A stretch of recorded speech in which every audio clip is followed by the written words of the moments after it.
So, good evening, everyone. I'd like to call the Conservation Commission and the Wetlands and Watercourses Agency meeting for Tuesday, August 6th, together. And have a forum. And do we have any alternates? Yes, I think we can see both Sue and Allison. So we'll see them for Joe and Jason. All right, and before we get any further, I'd like to have a motion to amend the agenda. But after the minutes, we will, after, so we do it. Under conservation business, we will add an item to discuss the implementation of the POCD report. So moved. Second? Second. All in favor? Aye. All right. So on to the minutes, the approval of minutes. Did anyone have any changes or alterations for they wanted to make to the minutes? The motion to approve. So moved. Second. Second. All in favor? Aye. Thank you. All right, new applications for receipt and determination of significance. Application CC 24-25 from Timothy Dale, applicant and owner for wetland permit to grade and deposit fill with associated drainage within an upland review area at 9 Washburn Drive. Assessors map F08, lot 147.014. Yes, so this is a permit for receipt and determination of significance at 9 Washburn Drive. The applicant is proposing to grade and fill the side of the yard. I'll have pictures to come. Approximately 420 square feet is the area, and with 150 cubic yards of clean fill. The purpose of this project, the owners would like to create a more gentle slope so it's more usable space for the family. And then we have the silt fencing in the red as per the plan. Here's the landscape. This is a good picture that captures the terrain. Their landscaping plan is to remove shrubs and different plantings, including English ivy, Japanese barberry, and pachysandras, and then the depositing the fill and also removing a burning bush on the property. They will be growing grass that in that area. And so this is the other side of the home. Just to give you some, they kind of want to make a similar sloped area on the other side. They also, there's going to be drainage. There's a drainage easement on the property, so they're gonna install a downspout pipe as well as a storm drain, so that the piping flows to that storm drain. And that is my report. The applicant's representative is here to answer any questions you may have. What was there sort of originally? It looks kind of like a weird, it almost looks like a gully, right? Right, so it's a drainage easement. So it is kind of, it's supposed to be like a trench type, a larger trench that moves back towards the rear property. Okay, so all the soil has already been disturbed. It looks like it, Okay. yeah. Yeah, it was just overgrowth in there that they had slowly been taken out, so nothing large, but bushes and stuff. Is the drainage easement only for your property or is it for the property Behind, so I think the easement is between the two properties, if I'm not mistaken. Yeah. But I think the town of Simsbury also has, I was talking to the engineer about it, there is a drainage easement for the front of that home as well. So the WPCA uses that, is my understanding. and this fill won't interfere with the drainage easement? No, so I had engineering take a look at that as well, just to make sure there wasn't disturbance within the easement area. So there's no pipe or anything underneath there. It's just sort of gravel. So the idea is that it goes to a slow area. Yep. And then curves right into Right. the water. Right.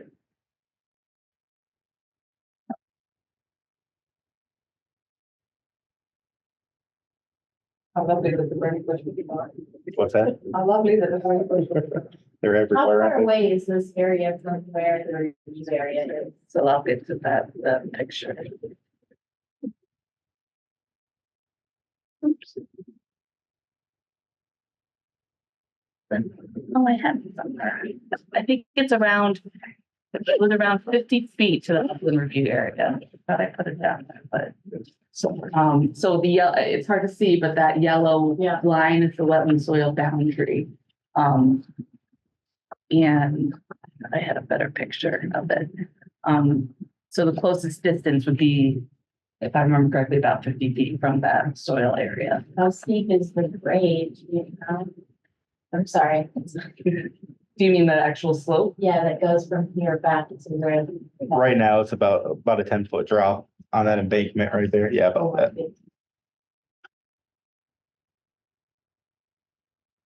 You can go back to the previous picture. The area sort of brown over on the right, to the right of the square. It's kind of going up, it looks almost like almost like another stream, but it's on the property that's head back towards the wetlands. Is that another sort of old stream bed? Because the area that's being filled is what we're seeing on the other picture, so just the drainage area right there, right? That's the lowest point there, that brown area. Okay. Yeah, that's the lowest point in the woods. Okay, that's the lowest point. Yep. Yeah, we wouldn't be disturbing any of that. Okay. Everything would still be draining to that. So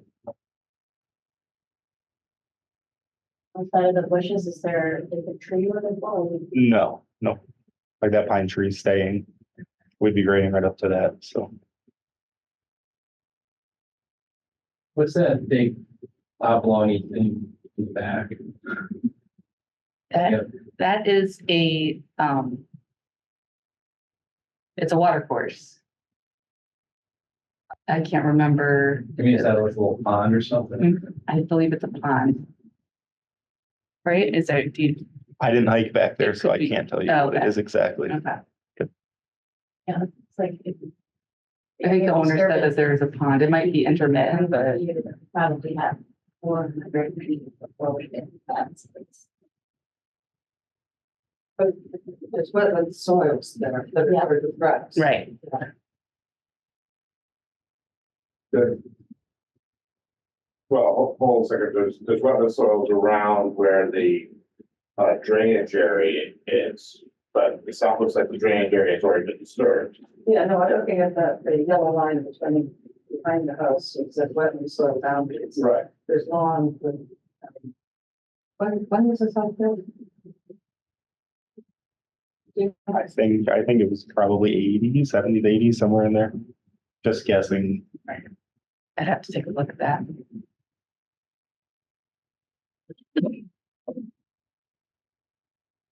I guess the question I have for you is if you go back to the other picture, the soil that's all shown there.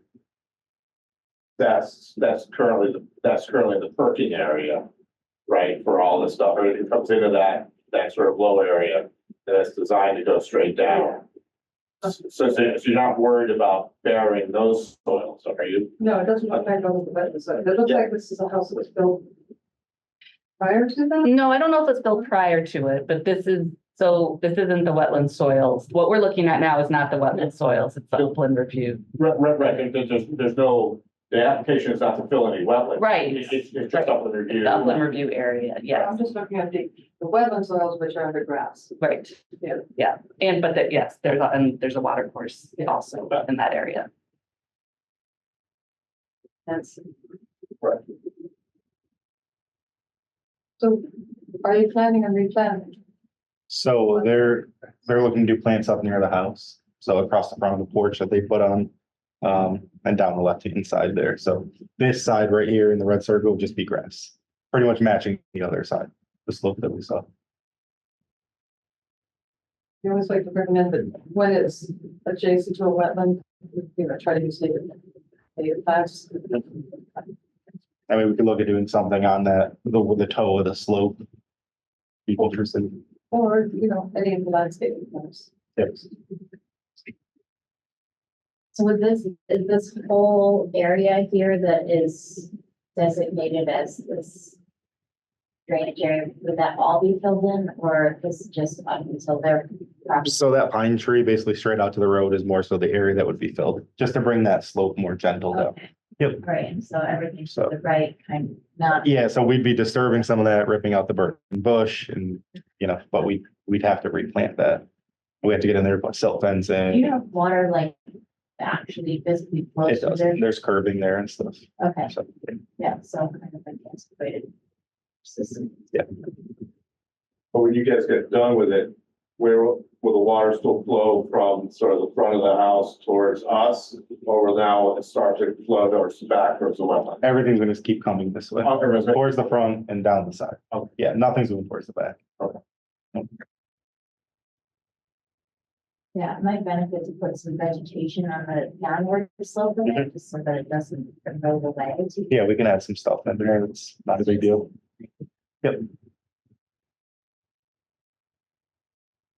Some people speak of this new wetland, lawn fertilization.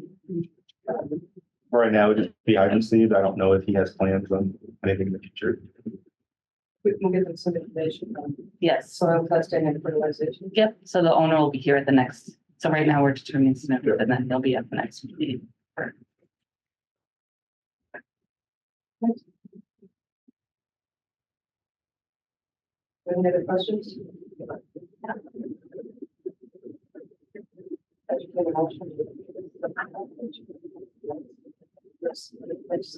I'll move this as not significant activity, do at the next meeting. Second. Further discussion, all in favor? Aye. Opposed? Okay, good. Good, thank you guys. Thank you.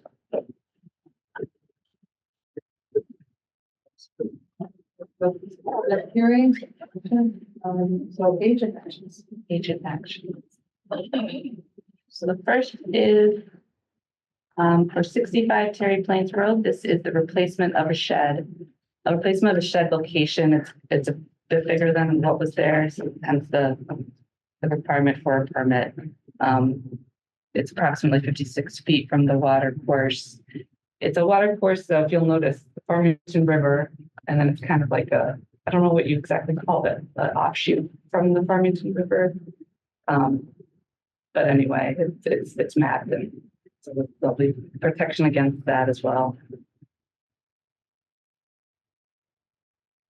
The three Green Valley Drive, this was the repairing and reconstruction of decks, and they're moving the pier location. So it's 67 feet from the water course, and then the silt fencing that will be there for protection. 9 Washburn Drive. If you'll notice, this is another application for 9 Washburn. This was deemed to be a designated agent approval, but I couldn't have necessarily approve what we just saw, the fill grade. It was just a little too large for my jurisdiction. So, but this is for the front porch only, and approximately 30 feet soil, silt fencing. 244 Firetown Road is the construction of a shed 24 feet from the soils. That's all I have. Anyone have any questions? No, it's good. All right, old commission business, does anyone have any old commission business? So conservation business. I just have a quick update.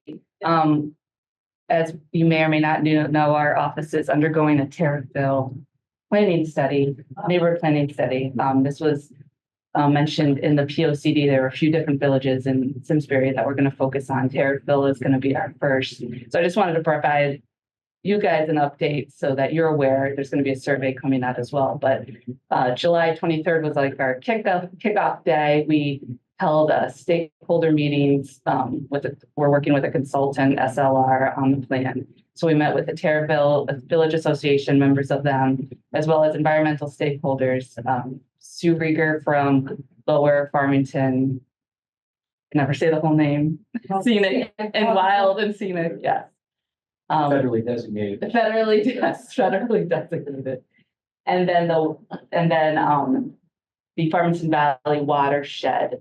Oh my gosh, what is her name? The director of the Farmington Valley Watershed. Amy, yes. We met with them as well just to discuss, there's the gorge in Tariffville and the Farmington River, and so we want to make sure they're included. Then we did a site walk with the Planning Commission and the consultant and some members of the TBA. And then we held a meeting that night to go over next steps. So right now we're working on a community survey and website. we're going to, the survey should be released on August 16th. We'll have it on the website, our town website. I'm going to email it to all of you and the zoning commission, and board of selectmen and everyone who we can try to get the word out to complete it. It's an emphasis on Terriffill and the residents, but we would love to have the greater Simsbury population also respond. And then again, they're developing a website, a GIS story map of the process. And then we'll also have public workshops, yet to be scheduled, but we'll keep everyone up to date on those as well. Sounds good. Yeah, that's my update. Yeah, I did do the sidewalk, just. it was Yes. Public, so I went. Sorry, I didn't. No, that's okay. I will, my one takeaway really, it was the consultant was very excited about like seeing how close the river was. They seemed to be like their eyes lit up, like we have to take it in. You know, like it's just right there, you know, I mean, you see it on a map is one thing, but when you're actually physically walking there. So take advantage of it and As far as public access to it, parks, you know, anything just to get people, because right now I'm not sure if it's state land or town land, but it's all overgrown, you know, it's all the weeds that are like 5 feet high. You can't, like a little footpath in one spot. But they got very excited to see how close the river was. So there's kind of two things with that. I think weeds are protecting the waterway, keeping it wild and scenic Yeah, and pollution down. But that section of the river is actually really dangerous. oh, I know, it's, Dangerous. yeah, right after that, Yeah. it's the gorge, so. Right. And it's interesting because we had that same debate up in, up over on the park, over there, off 315, right, where they were talking about, if you put in more water access for the river, or are we gonna cause more damage by doing that? So we had, that was a pretty good debate. Yeah, well, they were just excited that like, Yeah. even for parks or something, just to No, view it, it's like beautiful, it's a gorge, it's nice, it's Yeah. pretty. Yep. Right now, nobody knows about it. And it's not easy to get at. so, but FIWA is involved in the wild and scenic groups Yeah. involved. yeah. See, what's the other, And will on August 16th, will we be presenting ideas or plans or? So August 16th is the survey. So right now it's data collection, really. So the stakeholder meetings, getting other different people's perspective on the village and, you know, can perhaps be improved upon, what's happening there now that they'd like to see different. And then we'll move into the public workshops and then it will be the implementation idea stage. All right. Thank you. Implementation. yes, POCD. Yes, let me. so we got a presentation, a couple files.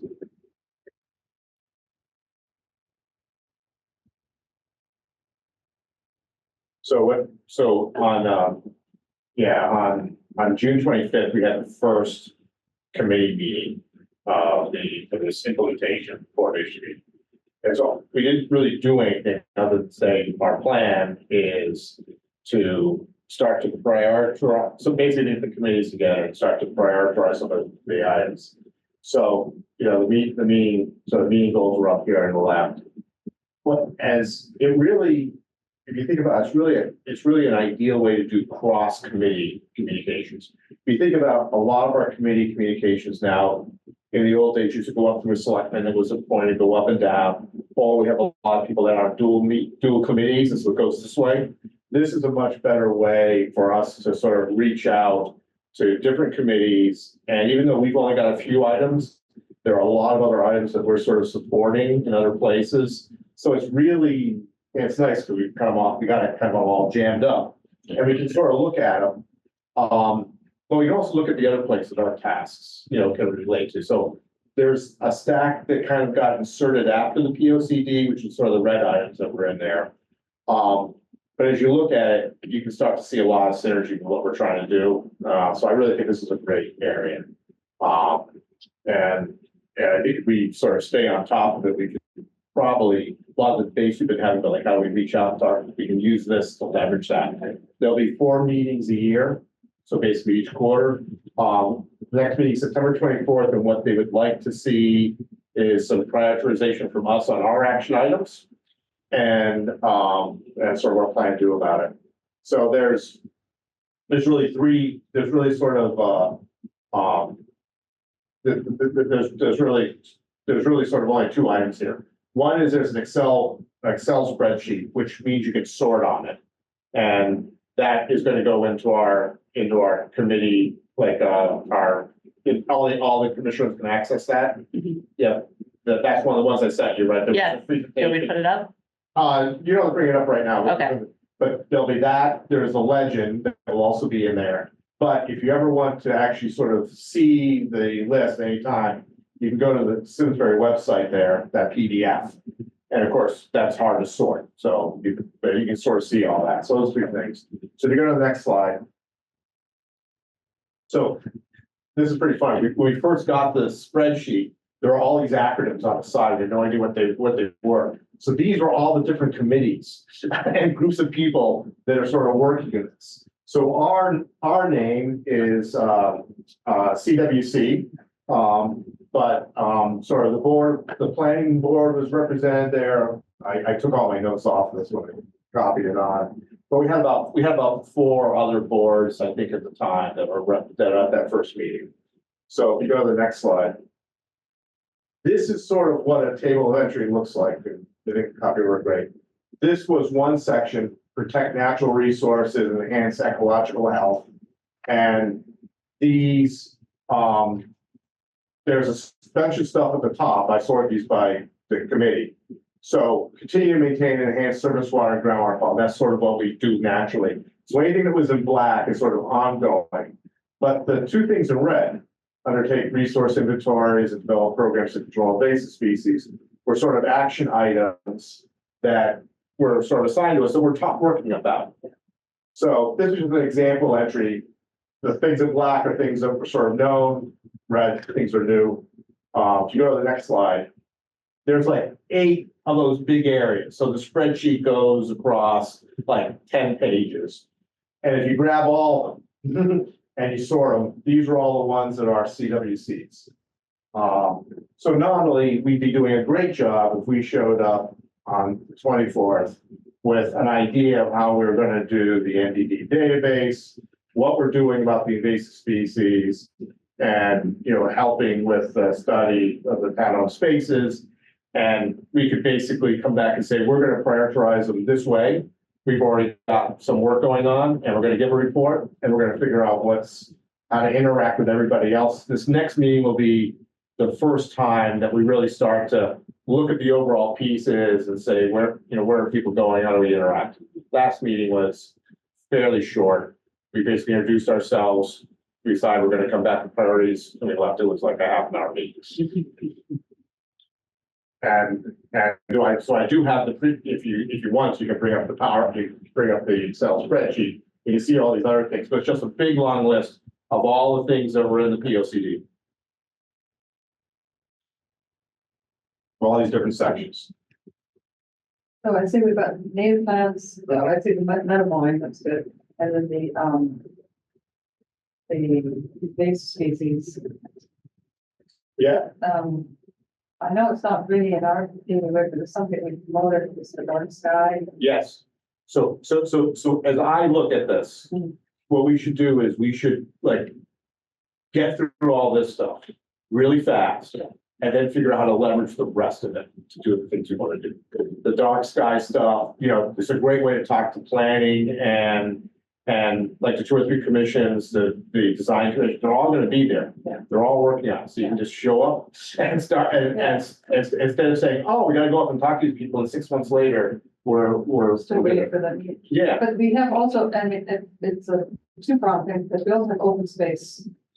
Doesn't meet as a collective group very often, but they have zoning, planning, parks and rec, conservation, and the meeting there too. So those are different. Absolutely. So I just gave you some examples, but if we brought up the spreadsheet we could have sorted on like open space, seen all the things that they're assigned. Yeah. Look at design space and see where Yes. they're overlapping, or you can just go to each of those sections, which has everything by the section, because it's basically around, it was originally put together around the sections of the P O C D. So you can see each committee and what they're trying to do. So, yeah, this happens to be, this is just the implementation of the plan.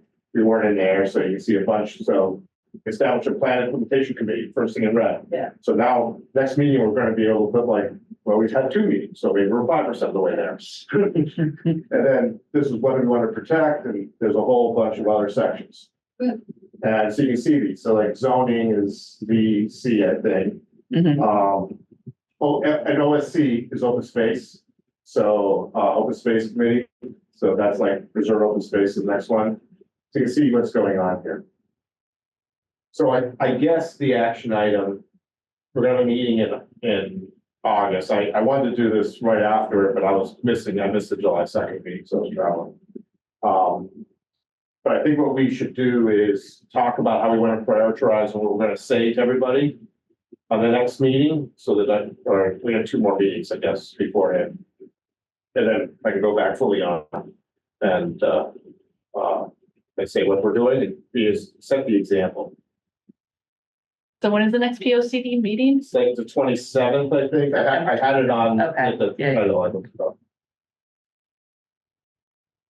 So if I went back and we just looked at what we were due, I think we can make a really good case for what's going on with the invasives. And so it would be things like, like how, where do we think the end goal of that is? We're gonna be fighting invasives for the next 30 years. Well, longer than that, right? So the question is, when will we say, when does it go from an action item to being sort of like what we always do, right? Well, I think there's certain things that, I don't know that the town has really any budget for every invasive plant removal. I mean, I know something in open space, but keep asking, is there, does the town have any budget? Right. They The answer is don't. no. So, I mean, that would be something that it would be a letter to the Board of Selectmen or Board of Finance or someone, certainly during the budget process to include some money for training. I mean, I don't know if there's any staff training for Well, identifying these things and, Well, it should be this kind of set of ideas, right? yeah. And so I think if you go back to the presentation I had, which had sort of all the CWC stuff on it.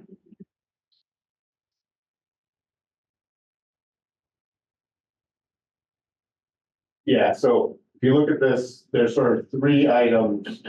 So the second one is develop programs to control invasive species and encourage residents.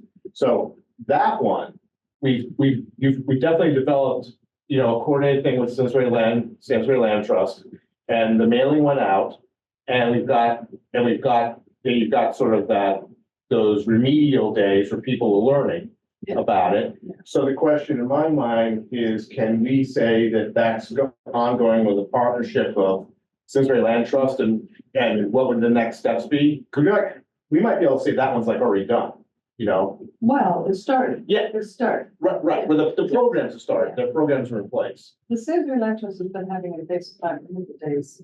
And we're also publishing, hopefully by September, an invasive plant booklet that's going to be mailed out, funding to mail it out to every homeowner, property. So it's not necessarily a conservation commission thing, Right, but it's still being done.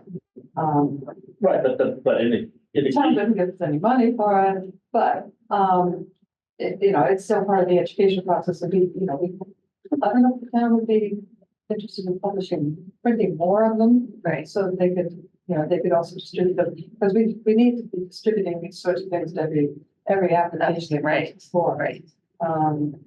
So that could be, well, so maybe one of the things for each of these things, there might be like, this is where we are, here's next steps. I think next step is. And so if every one of these titles had like, here's where we are, and next steps, or here's where we are, here's what we're planning to do, Yeah. and here's next steps. Or we could combine with, the Simsbury Land Trust, I don't know if the town would agree to this, but, we have invasive plant removal days where we have volunteers who come and do invasive plant removal on our property, it's land trust property, but if we invited people from the public to come and learn how to do it.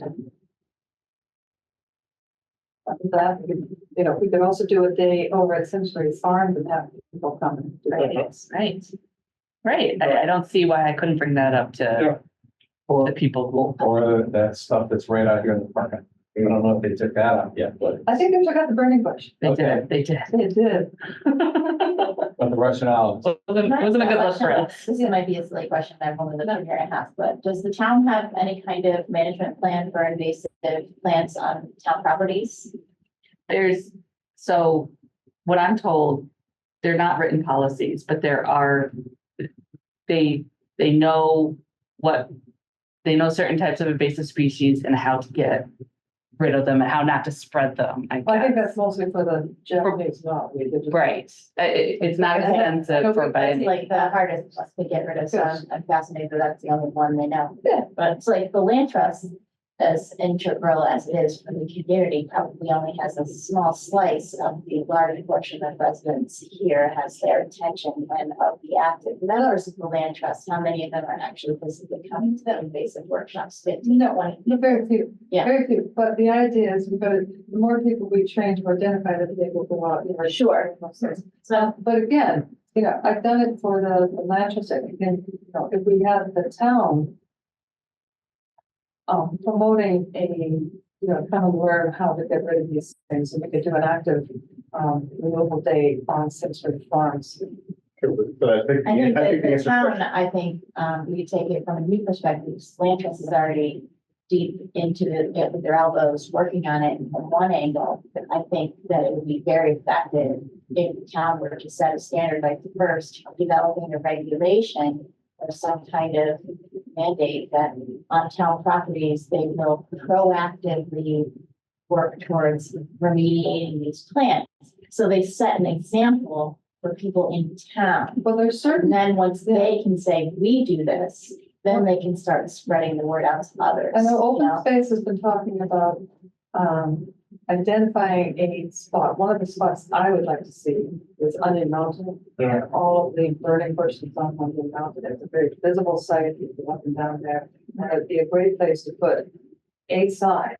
Yeah. You know, we need money for a sign to say what we're doing. And it's not a hard plant to tackle. It's not prickly. It's, you know, you can cut it down. It's very persistent. It is It though. lasts for a long time. It is, there's, the seed bank is big, Yeah. but it means the little ones are not producing the seeds. But And the invisible, because they're burning bushes all up and down West Mountain Road, so I think educational. the answer is, this is exactly the forum to do this. Yeah. We've been pushing this for a long time. There aren't the resources.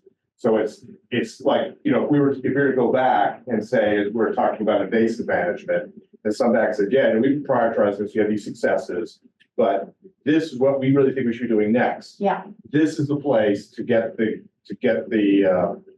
of the broader support for these different committees. This is going to make it much easier than we've done in the past, where it's had to go like up to the selectmen, and then they don't have enough bandwidth. yeah. Unless they can put money at it, there's not much they can do.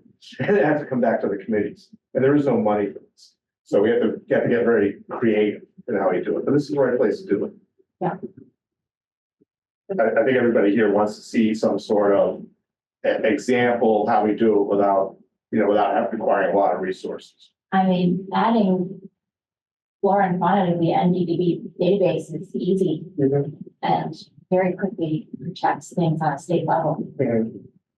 I feel like out in Swift, you can get a lot of volunteers and community action with that one. People show up out of nowhere and log stuff, and you just submit a quick application. Drop it out there away. So you submit to date, and they do what? So you can say you found a plant that was on the endangered, protected, or threatened species list, or habitat to support that, flora or fauna.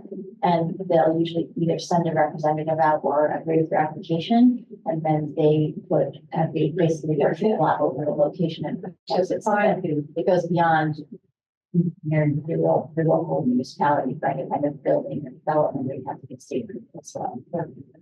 Because like if we see bald eagles along the Farmington River, all of the Farmington River Valley will be protected. So we just have to log that we see them here and then tell the state, and now they're protected. And so is the area around the river. To that, because this is bald eagles there Yeah. on the regular. I mean, I protected like the entire town of one, flying by logging stuff. So would that application to the state say that this certain flora and fauna is being threatened by invasive species? What it says is, basically the application is saying that the species exists there. And then there's another area where you can say that it's a habitat that would support a population like that. You can go two different directions with it. If it exists there, then any further disturbing of the area or development would have to be reviewed by the state before you can move forward. If it was a protected species. Got it. And there are a lot of protected species in the state. Could something like that be used as stuff, like was it Title 38 development, what's that housing? 30G. Yeah. Like for instance, somebody came in with trying to take over a place, an area and pay that we. I imagine that Okay. they would take that into consideration. Yeah. But I'll tell you, this one was one I didn't understand as well. I mean, Sue, can you think of a plan for that first one, the undertake resource inventories? Like what should be sort of our kind of like how are we thinking about that, how we might execute on that and how we might describe it at a high level to another set of committees? Yeah, so, I did for a while, I did environmental, contracting for towns and municipalities where we would do resource inventories. Okay. So basically, you would pick an area, if you want to do the entire town or just the immediate Farmington River area, or just the hot meadow, like main strip. And you have somebody come and do a 4-hour and want to input just plants, just animals, whatever, and they can walk through and they'll do grid by grid, and they'll spend a couple weeks working on it, and they'll tell you everything that's living and growing and existing in that area and what else the soils and the environment can support. And you can use that information basically to say, this is what we have. These are the special things. These are the unfortunate things. And this is a plan of how we want to get rid of these things and protect these things. It's kind of like, I was a cardiac ICU step down nurse for a while. And the first thing you want to do when you see an emergency is to assess what is happening, so you know what you do next. So then that seems like a very basic first step. Yeah, that's something you should typically contract out, though. You can find contractors to do that, and there probably are many volunteers that also have that knowledge. But I would say, if we're doing this as a supportive, material to move forward with things that are going to make decisions on, I would hire a contractor. Yeah, that requires resources, so. Yeah. So it says a couple of weeks of work, you said typically to do something like that. You know, the budget? I mean, it depends on the size of the area that we're talking. If we're going to do the whole town, it could be a large project and it could take longer than if you want. I know we had a Parks and Rec and open space study done a few years ago.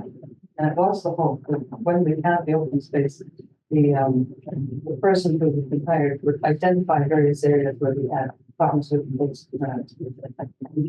That never happened, but we already know some of the areas we have. So while that's going on, we could still tackle certain areas. So, Oh, yeah. No, I'm thinking much more tactically. Next meeting, Yeah. they want sort of answers on these three items, right? Which ones we think are the most important, which ones are the furthest along on? What's our plan to sort of close on some of these? And almost all these are gonna get turned in from something that has like 0 on it into something that has like an ongoing. Yeah. With a plan beyond. So we did come up with the native plan. I would say the guideline, and that was That was a regulation in our wetlands, so that's Yeah. definitely something. That's, Right. that's stuff. Yeah. Yeah. So that's kind of what I would be saying. You know, you're gonna go back to each one of these things, each of these is gonna be a bullet. Here's where we are with it, here's where we're going, next steps. And then, you know, and then what do we wanna do with the greater town? You know, I'm thinking there's gonna be 3 slides, and there's gonna be a 4th one, like what's the macro next steps we wanna do? Right, so tomorrow I'm meeting with, open space, and I think it's the, we're supposed to get, it's sort of, it's the same sort of thing. One of the things I'd like to recommend is, a volunteer day at any amount, just to chop down, because especially, yeah, I know it's late, everything's probably been produced, it's the wrong time to do it. But when it's read, it, you know, it'd be really visible, it would be a good educational thing, so I'd like to maybe get that on, you know, I'll find a day that I'm available and maybe I'll work, we can see if we can get approval from the town to go in with people with loggers, chop them down. Because they're extraordinarily visible. And it might be a good start and it'd be a place where we put the sign. I also know that one thing we're going to talk about is the Barnyard Hill Triangle area. And it would make a great bird habitat. We've had discussions in open space about resetting that, but I thought the town was supposed to be mowing it. They held off mowing it for until after July 15th, because that's the nesting bird time period. But I don't think it's been mowed. No, it's been off and on wet, but not that wet. But we want to get it before the damage, but before the end of bittersweet set seed. And before the board set seed. But, you know, we're looking at long range things because that has to be managed, especially the mugwort, the herbicide. Some of the other ones have to be managed. So, yeah, that's something that's being discussed in open space. And again, It's yeah, so this is not gonna substitute for any of those conversations, but it makes right, it makes it easier to move forward as a group. Yeah. So I think what I would ask then is everyone take a look at what's, you know, this list. Think about what, you know, you would like to see for priorities, or what you would like to do, unless the next meeting, let's go through that, and I'll get the marching orders to go to the committee. And I know that there is an invasive plant, national invasive plant, invasive species week. I think it's in February, but we could do something, we could look towards that and do some educational stuff with that. But education is also part of it. Absolutely, that's what Roy said. So that's the end of the update. It'd be nice if we could tie in the Simsbury Lanterns booklet going out with an Onion Mountain event. Right. That's what we talked about last time. Oh, and I went to a thing over at Bolton, I think it was. And over in Bolton, their conservation commission was holding some birthday events here. And I found out that all the people on the conservation commission in Bolton have their own little safety vest with the conservation logo on it. And they go out as a group and chop stuff down. Is that a meeting? No, I don't know. I was wondering, it just didn't seem quite right. But I Maybe looked they agendize it and I mean, post it. and invite the public and, you know. A social meeting. Yeah, It's an educational and social meeting. yeah, but I thought it was great, they all have their own vest. I mean, Are you saying you want your own vest? yeah. We really went like I did Mountain thing. We should have, because there's so many things that I'd love to see like chopped down, but I always feel badly going and just, you know, I know Tom DeBrisky told me, no, go chop it down. Like, nobody knows Right, who the heck I am, Well, chopping down. It just, but you have a vest. Right, that makes you Yeah. official. Official. Suddenly, yeah, so you got authority. If you have a vest and a hard hat, nobody will stop you from doing anything. Or Amazon best. Yeah. That, yeah. It's a little bit weird. Amazon guys started shopping. All sorts of possibilities. What's offering now? How can I hire them? Oh, that was great. Wow, you get best. Right. Well, thank you, Chairman. Thanks for doing that. We hope to have something for you that you can report. I'll come with my plans, and so if I don't do anybody, we'll go around. I think that's all. And then we'll work on trying to get a date for them, get working on that. Were you all set then? Oh, yes. All right, yeah, so that's the end of our meeting. So do we have a motion to adjourn?